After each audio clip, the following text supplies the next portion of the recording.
तृणादपि सुनिचेन तरोरपि सहिष्णुना अमानदेन कीर्तन्य सदा हरि। हम शिक्षाष्टकम के ये तीसरे श्लोक को समझने का और अपने जीवन में उतारने का एक पूरा अथक प्रयास हो। हालांकि यहाँ पे कृष्णदास कविराज गोस्वामी महाराज कह रहे कि महाप्रभु चैतन्य ने यहाँ 4 गुण बताए, लेकिन कली काल में मायाबद्ध जीव के लिए एक गुण लाना भी बहुत मुश्किल है। 4 गुण बताए गए, लेकिन यहाँ मायाबद्ध जीव के लिए एक गुण लाना भी अपने जीवन में बहुत मुश्किल है। और ये बात सत्य भी है। श्री हर एक व्यक्ति चाहता है सामने वाला सुधार करे, हम क्यों करें, क्योंकि हम तो बिल्कुल सही है। आप जैसा सोच रहे हैं वो सामने वाले की सोच में वो गलत है, वो सामने वाले की सोच में वो गलत है, और वो जो सोच रहा है वो हमारी सोच में गलत है। श्री राधे बोलो, बोलो तो श्री राधे। इसका कारण क्या है? इसका कारण ही तो है राग द्वेष, और यही तो चीज हमेशा एक दूसरे को गिराती है। और कभी भी श्रेष्ठ मानने को स्वीकार नहीं कर पाता वो जी कि सामने वाला श्रेष्ठ हो सकता है। महाप्रभु यहाँ चैतन्य कह रहे वृक्ष में एक और भी गुण है, वह अपनी हर वस्तु, चाहे पुष्प, पत्र, डाली, फल, जो उसके पास है दूसरों को दे देता है। अपने काटने वाले को भी देता है, पत्थर मारने वाले को भी देता है, उसे कभी अपना शत्रु। तो पत्थर मारता है फल तोड़ने के लिए, तो भी वो वृक्ष क्या दे देता है? फल दे देता है। और ये बात हरिदास महाराज के साथ भी थोड़ी, कोड़ा मारने वाले को भी कृपा बरसा है। ये है वैष्णव। नाम साधक को भी इस प्रकार दया हृदय बधानीय होना चाहिए। श्री राधे बोलिए। उसे शत्रु ज्ञान रहित होना चाहिए। शत्रु ज्ञान रहित मतलब कि उसके जीवन में कोई शत्रु यानी उसको शत्रु शब्द की भाषा ही ना पता, भाषा ही ना पता हो कि कोई शत्रु भी होता है क्या? शत्रु ज्ञान रहित कि उसके जीवन में कोई शत्रु है ही नहीं। और सच बताओ, कोई शत्रु नहीं, हम ही अपने शत्रु, हम ही अपने सबसे बड़े दुश्मन हैं। श्री राधे बोले। कभी कभी कई लोगों को मैं ऐसे देखती हूँ कि वो कुछ बोलते नहीं है सामने से, लेकिन उनकी शत्रुता उनके वाइब्रेशन से प्रेजेंट होती है। उनकी शत्रुता क्योंकि आपके अंदर के भाव है ना, वो आपके चेहरे पे प्रेजेंट होते हैं, आपकी आंखों के द्वारा प्रेजेंट होते हैं, आपके नाक के द्वारा प्रेजेंट होते हैं, आपके शब्दों के द्वारा प्रेजेंट होते हैं। आप आश्चर्य, हाँ, आपके अंदर के भाव इंद्रियां प्रेजेंट करती है। और कभी कभी वो प्रेजेंटेशन इतना हाइपर होता है, हाईली लेवल का होता है कि कभी कभी वो हाथ भी प्रेजेंट करते हैं। गुस्सा आता है तो क्या लगा, प्रणाम प्रणाम, श्री राधे बोले। अगर कम गुस्सा है, पहले जैसे तो देख, इसका गुस्सा तो नाक पे है, आपने ये शब्द सुन, इसका गुस्सा तो नाक पे है। इसका मतलब गुस्सा हो आपके बॉडी के एक्सप्रेशन से वो व्यक्त हो रहा है, इंद्रियों से वो व्यक्त हो रहा है। हाँ, ये ऐसा देखती है, इसको देखने से हमको क्या लगता है? डर लगता है। ऐसे देखते हैं, ये जब देखती है मेरे सब झुका देती। श्री राधे बोले। तो आपका गुस्सा आंखों के द्वारा प्रेजेंट हो रहा है। आपके अंदर की जो भी, खाली में क्रोध ही नहीं, हर विकार, आपके अंदर जो द्वेष है ना, उसकी भी बू निकलती है, उसकी भी बदबू निकलती है, उसकी भी बदबू निकलती है बाहर। श्री राधे बोले।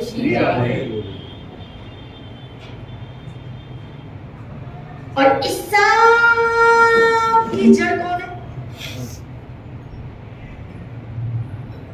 अहंकार। इस सब की जड़ कौन है? अहंकार। इसीलिए यहाँ प्रणाम की सुनी से श्री राधे बोले।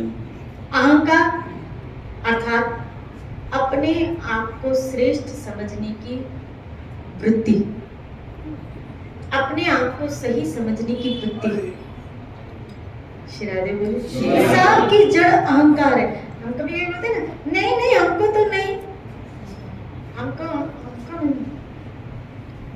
ये सब साधारण स्थितियों में पता हमको नहीं चलता।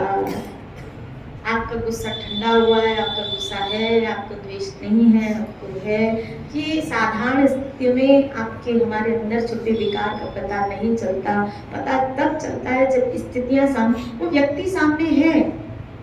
और याद रखना, वो भड़कता कब है? मैं बहुत इसके विषय सोच विचार, इसको पुष्टि कब मिलती है? इसको पुष्टि कब? मुझे बताओ, दुर्योधन को बचपन से लेके पांडवों से क्या थी? द्वेष था, ईर्ष्या थी बचपन से, और विशेषकर भीम के प्रति तो थी बचपन से पांडवों के। लेकिन उसका जो द्वेष बढ़ा, वो कब बढ़ा? जब उसको फिर शकुनी का संग मिल गया। क्योंकि शकुनी भी पांडवों से क्या कर रहा है? यानी जिससे आपको द्वेष है ना, और उस दूसरे व्यक्ति को भी उससे द्वेष है, और उसका अगर आपको संग मिल जाता है तो आपकी द्वेष की मात्रा बढ़ जाती है। श्री राधे बोले। खाली आपको कोई कह दे क्या, सच में फलाना व्यक्ति ऐसा ही है, मैं तो पहले ही कहती थी, मुझे तो एक्सपीरियंस है ना, मुझे तो अनुभव, मैं तो भुगत चुकी हूँ। श्री राधे बोले। तुम लोग नहीं मानते थे ना, अभी पता चला, मैं तो भुगत चुकी हूँ। श्री राधे बोले। सामने वाला, अरे हमें तो पता है, हमें पता है। ये क्या कि जब उसको पानी देने वाला और कोई मिल गया, द्वेष ऑलरेडी है हमारे अंदर उस व्यक्ति के प्रति, मरा नहीं। अब सत्संग से हम सुन के अभी क्या करें, थोड़ा दबा देते हैं, ठंडा करते हैं कि नहीं मुझे निकालना है, नहीं मुझे निकालना है, नहीं मुझे निकालना है, मुझे नहीं करना है। फिर जब वो व्यक्ति सामने आता भी है हमारे, तो हम अवॉइड करते हैं, हम नजरअंदाज करते हैं। लेकिन फिर कोई ऐसा व्यक्ति जो उससे द्वेष करता है और वो मिल जाता है, तो उस पौधे को फिर क्या मिल जाता है? पानी मिल जाता है। और फिर गड़ा मुर्दा शिरारे बोलिए, गड़ा मुर्दा खड़ा है। खाली कोई ऐसा कह दे। इसीलिए कृपया ऐसे व्यक्तियों से दुर्योधन बच जाता ना, अगर शकुनी के संग से, तो द्वेष तो अंदर था ही, लेकिन अगर शकुनी के संग से बच जाता और विदुर जी का संग करता था, भीष्म पितामह का संग, द्रोणाचार्य की शिक्षा लेता था, तो शायद वो द्वेष जो अंदर पनप रहा था, तो शायद वो मर के कुछ ऐसे गुणों का क्रिएशन हो जाता था, तो इससे इतना बड़ा भारी संग्राम नहीं होता था। कहीं हमारे जीवन में भी ऐसे शकुनी जैसे लोग तो नहीं। याद रखना, अगर आपके अंदर कोई व्यक्ति दुर्विचार का क्रिएशन करता है, तो समझ लेना, और हमें क्या लगता है पता है, वो अपना दोस्त है, क्योंकि वो हमारे द्वेषात्मक व्यक्ति के साथ क्या कर रहा है? द्वेष कर रहा है, तो हमें हमारा मित्र लगता है। क्योंकि दुर्योधन को शकुनी क्या लग रहा था? मित्र लग, वो हमें हमारा मित्र लगता है, हमारा भाई बंधु है ना। क्यों? क्योंकि जिससे मुझे द्वेष है, इसे भी उसको द्वेष है, तो इस हम गुरु भाई हुए। श्राद्धे बोली, श्राद्धे बोली, फिर वो हमें हमारा मित्र लगता है, फिर हम उससे कांटेक्ट में रहते हैं, वो हमें अच्छा लगता है। और अधिकतर सच बताऊं, हमें वही लोग अच्छे लगते हैं जो हमारे अनुसार होते हैं। आप अपने जीवन में ऑब्जर्व, क्योंकि मैं तो टटोल चुकी लोगों को, ऐसे ही नहीं बच्चे शिरादे बोली, हमें वही लोग अच्छे लगते हैं जो हमारे अनुकूल होते हैं। आप जिंदगी में ऑब्जर्व कर लो अपने इर्द गिर्द के लोगों, हमें वही लोग अच्छे लगते हैं जो आप उनकी प्रशंसा करोगे, जो आपके अनुकूल होंगे, आप उसकी प्रशंसा करोगे जो आपके अनुसार चलेंगे, आपकी बात मानेंगे। हमें द्वेष नहीं, तब भी तो गीता ने क्या कहा, कृष्ण ने क्या कहा, भोग के उपस्थित होने पर भी, विकार के उपस्थित होने पर भी तुम्हें ना आए, तब समझना तुम विजयी हो। तब समझना तुमने उस विकार के ऊपर विजय प्राप्त की कि है स्थिति और तुम्हें नहीं आ रहा है, क्रोध की स्थितियां नहीं आ रहा है, काम की स्थितियां नहीं आ रहा है, और ना ही उसका अहम। श्री राधे बोले। कभी कभी वो स्थितियां ना आए तो कभी कभी आप देखा हमें नहीं आता। श्री राधे बोले। यहाँ त्रणादपि सुनी चिन्ह का अर्थ क्या है, हमारी औकात क्या है, कितना नम्र, तिनके से भी अधिक कोई भी कुचल दे बोले कुचल दे। यानी सोचो हमें अपने आप को कितना मिटाना है, हमें कितना आम शून्य होना है कि महाप्रभु ने कहा तृण से भी अधिक छोटा, तो मतलब तिनके की, जैसे भी घास का वो तिनकों का क्या होता है, समूह ढेर होता है, उस ढेर में एक तिनके की क्या गिनती। और महाप्रभु ने खाली वो ढेर में एक तिनका सोचा, उन्होंने तो कहा तिनके से भी अधिक लो, उस ढेर में तिनके की क्या होगा, और उस तिनके से भी अधिक अपने आप को छोटा, तो इसका मतलब कितना अंदर से अहम को मारना है, कितना अहम शून्य होना है। श्री राधे बोले, बोलो ना श्री राधे। कितना अहम शून्य होना है, यही तो महाप्रभु जिनको कृष्ण प्रेम पाना है, बातेहारी, जिनको प्रभु का प्रेम पाना है, वो इन बातों पर सूक्ष्मता से विचार करता है। और मैं सच बताऊं, इस जहां में लोगों को मिला भी है ना जैसा उन्होंने चाहा, तो भी वो अंदर से खुश नहीं है। आज कुछ लोग अगर हमारे अनुसार हैं तो अच्छे लगते हैं, लेकिन फिर भी हम खुश कहाँ हैं, वो फिर भी खुश नहीं है, फिर भी खुश नहीं। मैं कल भागवत पढ़ रही थी, मुझे एक बात विश्लेषण में आ रही थी कि भगवान श्री कृष्ण जब इस धरा पे आए,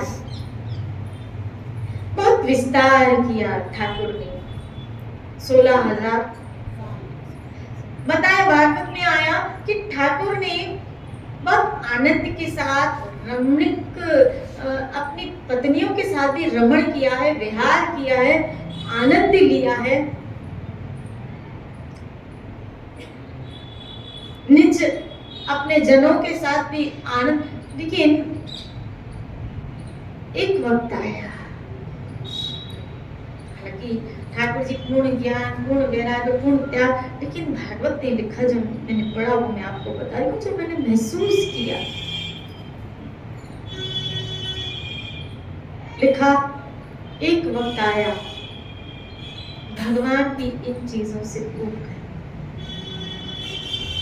वैराग्य रखा, सिराने पर भी भगवान पूर्ण वैराग्य युक्त, लेकिन जो लीला कर रहे इस जगत में कितनी 16,108 और पता है प्रत्येक के साथ रमण किया है ठाकुर ने, विहार किया। लेकिन एक वक्त आया पूर्ण वैराग आ गया और सोचा अब इसको समेट, तब वो समेट में नहीं। इसका मतलब है कि उस जब पूर्ण ब्रह्म को भी पूर्ण भोग मिल जाए तो भी तृप्ति नहीं, वैराग है तो हम और आप तो जीव हैं, उसके अंश हैं, कहाँ तक तो सकेंगे।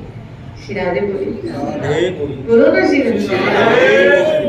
भोग मिल भी जाएंगे हमको, मिल भी जाएंगे तो भी तृप्त, यानी शांति वो जो चाहिए तो हमको मिलने वाला। भोगों में पहली बात तो दिमाग में बिठा दें हम, भोग में शांति तो है ही नहीं। आज जितनी मात्रा में व्यक्ति चाहता है, हमारे पास भोग तो है ना, हम औलाद चाहते थे, हम मकान चाहते थे, बंगलो है, हम दुकान चाहते थे, 3 दुकानें आ गई, क्या नहीं है हमारे पास ना, पोते पोतियां, घर भरा हुआ समाज, क्या नहीं है। लेकिन फिर भी सब मिलने के बाद भी मन जैसे एक अज्ञात वस्तु की खोज कर रहे, शांति नहीं है। अगर भोग में शांति होती तो सब तो मिला है, बच्चे मिले, कईयों के तो बच्चे लायक भी हैं, शिरारे बोले भगवान के पाए कम से कम पूछते तो हैं, लायक भी है, फिर भी शांति नहीं, भोग की प्रचुर मात्रा, सब सामान है, फिर भी शांति नहीं। इसका मतलब है इसमें शांति नहीं है। इसीलिए तो ठाकुर विस्तार करता है। अब देखो, इस सृष्टि का विस्तार करता है और उसका खेल है, विस्तार करता है, अनंत सृष्टियों की रचना कर रहा है, विस्तार कर रहा है, लेकिन एक वक्त आता है फिर क्या करता है इसको? भागवत ने कहा वो एक से क्या हो रहा है? अनेक हो रहा है। वो एक से अनेक हो रहा है, लेकिन जब प्रलय कर रहा है तो फिर अनेकों में से, मतलब आना तो अंत में उसी मोड़ पे है। आप एक में से, हम भी जब माँ के गर्भ में से निकले, एक से क्या हो गए? अनेक हुए। माँ के गर्भ से निकले, एक से अनेक हुए। माँ बाप, भाई बहन, बंधु, पति पत्नी, बच्चे, एक से अनेक हुए। लेकिन फिर जब तक अनेक में से एक में नहीं आओगे, शांति मिलने वाली नहीं है। श्री राधे बोली। जब तक अनेकों में है तब तक व्यक्ति अशांत है, मुंजा हुआ, इधर क्या करना पड़ता है ठाकुर जी? कभी किधर, कभी किधर, कभी किस लोक में, कभी किस में, कभी किस ब्रह्मांड में, कभी किस ब्रह्मांड में, कभी कौन से, कभी कौन से। हालांकि सब इसका खेल है। यहाँ तो बताया उनकी आंख झपकने, चालू बंद और चालू करने का खेल है। वो खाली ऐसे झपकते हैं, सृष्टियां बनती हैं और बिगड़ती हैं। भागवत ने कहा बनती, और उनको मेहनत थोड़ी करनी पड़ती है, उनके तो आंख, लेकिन फिर भी जिनके झपकने से ये बन रहा है, फिर भी वो ठाकुर समेट रहा है। जबकि आंख चालू और बंद करने का खेल है, फिर भी समेट रहा है। समझा रहे ठाकुर, भले कितना ही विस्तार करो बेटा, आखिर समेटना पड़ेगा। अंत में मैं भी क्या रहता हूँ? तभी आत्माराम। तभी मैं कहती हूँ, जब तक अंदर नहीं घुसोगे शांति नहीं मिलने वाली। भले हम एक से कितने ही अनेक हो जाए। आज हम हुए पड़े एक में से अनेक, कितना फैलफड़ा कर दिया। और जितने फैलते गए, हालांकि ये तो सत्य भी है कि ईश्वर सर्वभूतान, वो फैला हुआ है, वो नारायण सब में ही फैला हुआ है, लेकिन जीव का फैला हुआ है। हम कहाँ, हमने कहाँ फैलवाड़ा कर दिया? श्री राधे बोली। हमारी अशांति का कारण यही है। अंततः ईश्वर को भी समेटना पड़ा। यहाँ आए, बताया, भागवत ने कह दिया क्या? उसको इन सब चीजों से वैराग्य,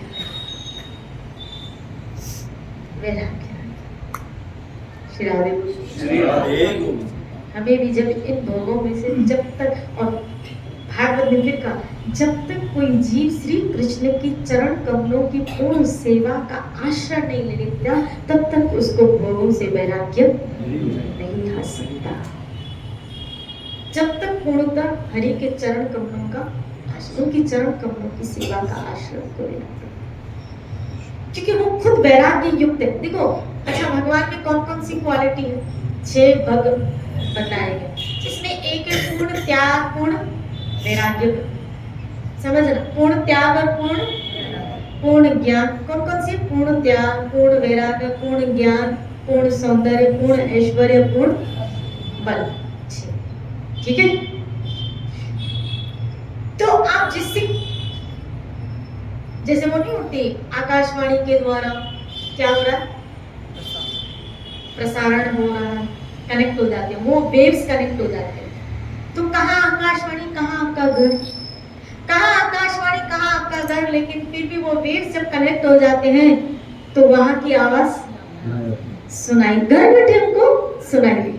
कहाँ ईश्वर, कहाँ जीव, शिरारे बोले। लेकिन जब हम नाम के द्वारा कनेक्ट हो जाते हैं, हमें उसकी आवाज सुनाई देती है, उसकी बातें समझ में आती है, उसकी आवाज सुनाई देती है।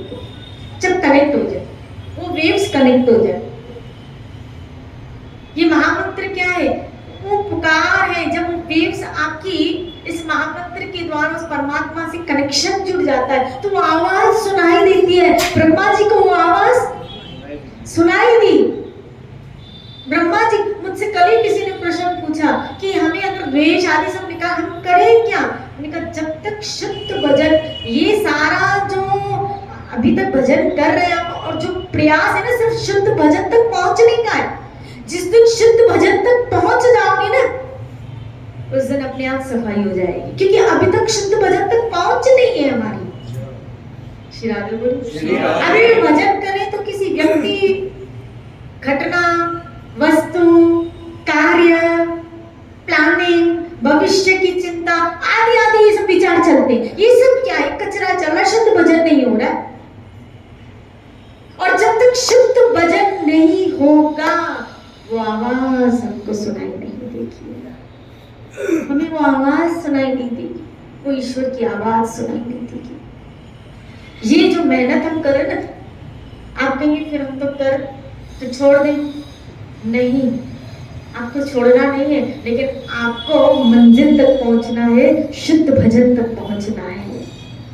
आपको अपने हम सबको, मैंने कल ही कहा था, आपको याद है, मन को साधना, मन को साधना कि हमें शुद्ध भजन तक पहुंचना है। कई लोग कहते हैं भजन करने बैठते थे, ये विचार, किसके विचार? या तो रागात्मक, क्या तो द्वेषात्मक। रागात्मक, क्या द्वेषात्मक, दो ही प्रकार के आ सकते हैं विचार। जिससे राग जुड़ा है उनकी चिंता, उन्हीं के विचार। द्वेषात्मक, जिनसे द्वेष जुड़ा है उनके विचार, फिर वो अहित के हो या कुछ भी कह सकते हैं। श्री राधे बोली। लेकिन अभी तक शुद्ध भजन नहीं हो रहा है। राधे बोलो, बोलो राधे। अब आप कहेंगे शुद्ध भजन फिर क्या करता है? शुद्ध भजन क्या करता है?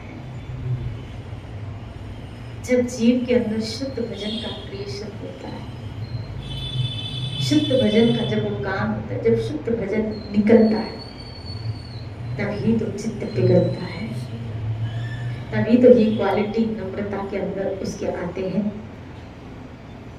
ये शुद्ध भजन की हमें उस वक्त यहाँ कैसे बोलता है? वदान्य, साधक कैसा? वदान्य, उसके अंदर नया भाव आ जाता है अपने आप से। ये शुद्ध हरिदास महाराज की शुद्ध भजन का प्रतिफल था कि कोड़ा मारे खाए जा रहे, लेकिन उनके अंदर उसके हित की भावनाएं आ रही। ये शुद्ध भजन का परिणाम है कि उस व्यक्ति के अंदर ऐसे विचार उपज होते हैं।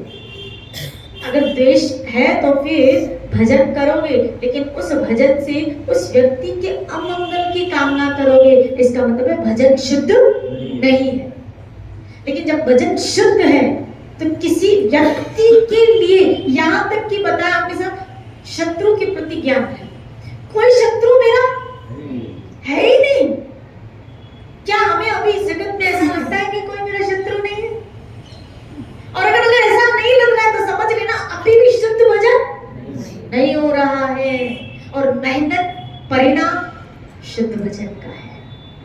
ये सारी जो हम मेहनत करें शुद्ध भजन तक पहुंचने की, कि हमारे मुख से, तभी आप भक्ति विनोद महाराज या रूप गोस्वामी महाराज के आप शास्त्र पढ़िए, उसमें शुद्ध नाम की व्याख्या दी गई।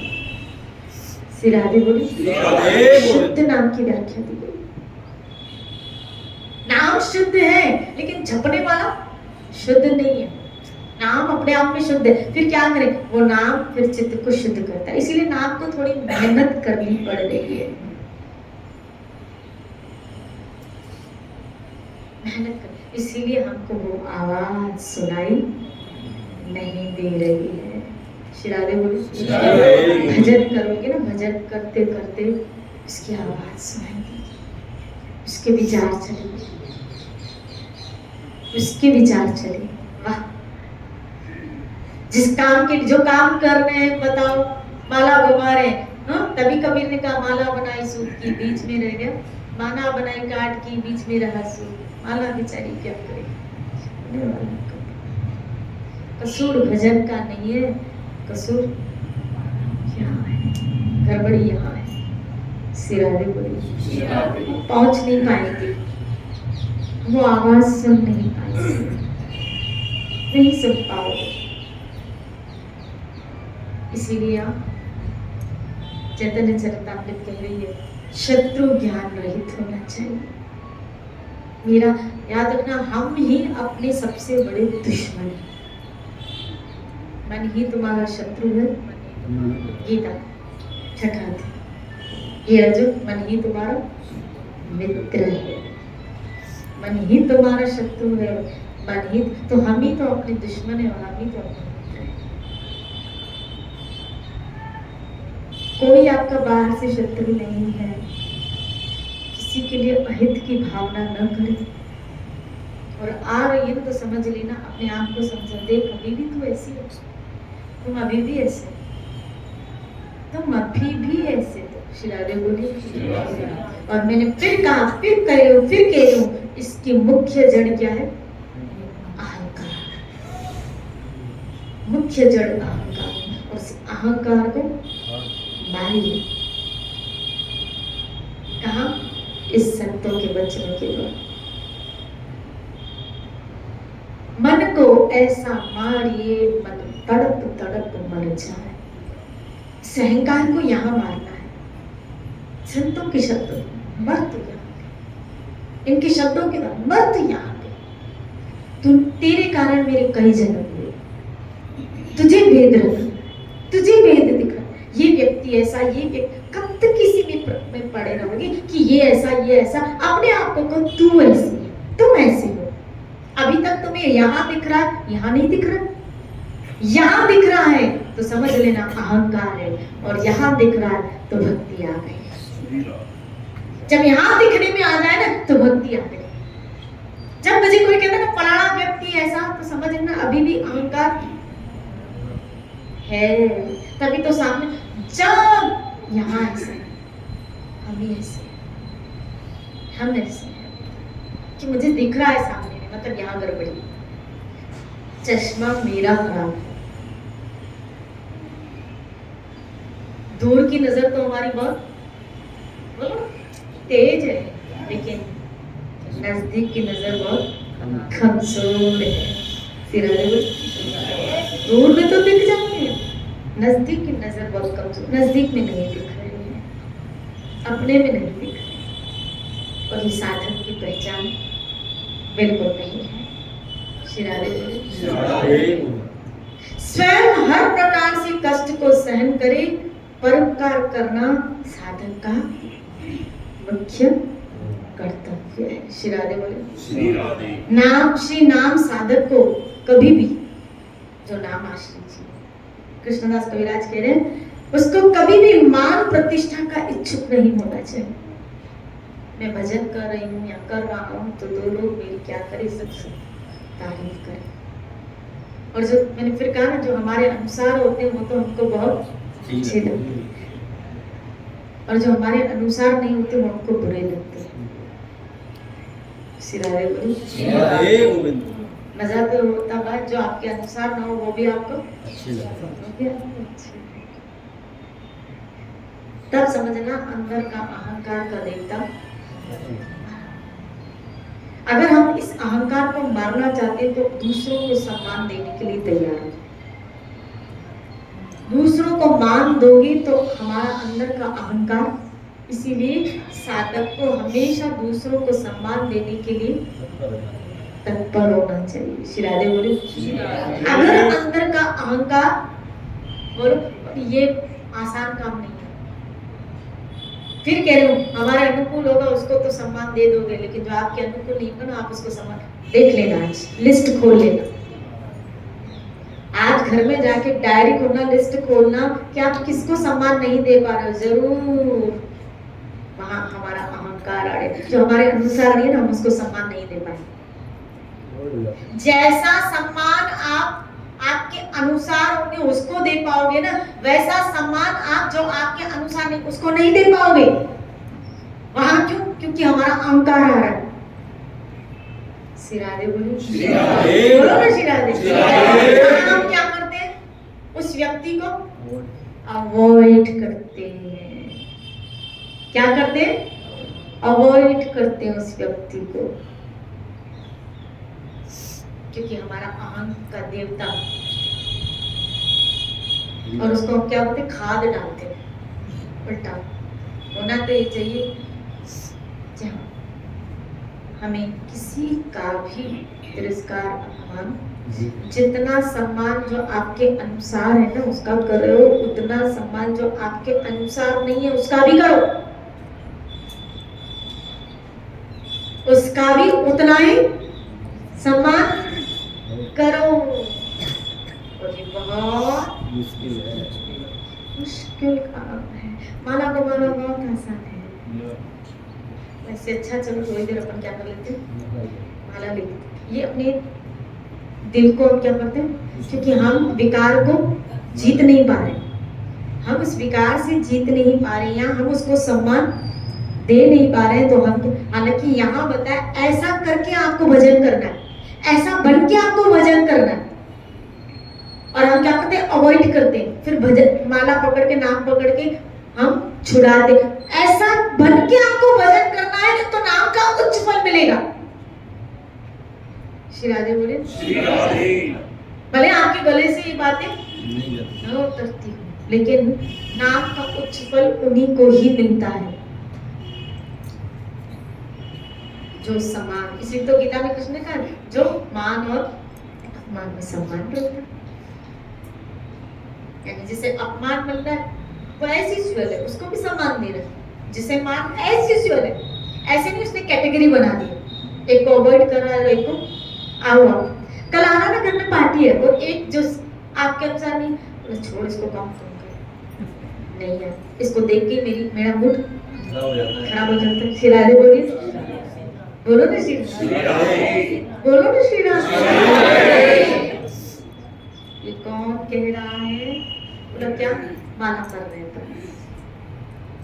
घुमा क्या रहे माला, और अंदर क्या चल रही है, ये खिचड़ी, और सोच रहे हैं क्या, दिल को बहलाने का गालिब ख्याल अच्छा है। हम बहला रहे हैं, बहला रहे हैं। तो श्री राधे बोले, ऐसा बन के भजन करना है, ऐसा बन के भजन करो। इसी चर्चा को लेते हुए कल चलेंगे। खूब भजन करो अपने जीवन को। जय जय श्री राधे।